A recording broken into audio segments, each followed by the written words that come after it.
Kwa mujibu wa taarifa kutoka Tel Aviv, kama kisasi kwa mashambulizi ya anga ya Israel yaliyopewa jina la Operation Simba Anayeinuka, Operation Rising Lion, yaliyolenga vinu vya nyuklia na vituo vya kijeshi vya Iran.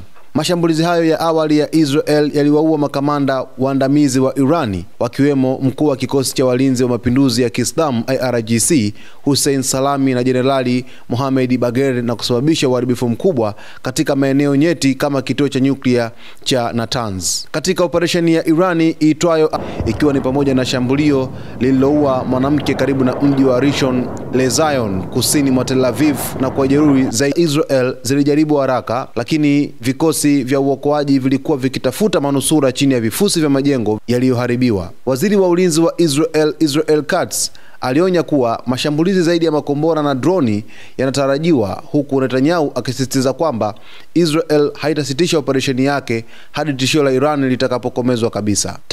Hadi sasa hivi vikosi vya uokoaji vinaendelea kufukua majengo ambayo yaliweza kudondoka na kuweza kusababisha maafa makubwa sana. Vifusi mbalimbali vinaendelea kutolewa hadi hivi sasa, na taarifa zaidi zinazidi kutolewa kupitia idara ya usalama ya Israel.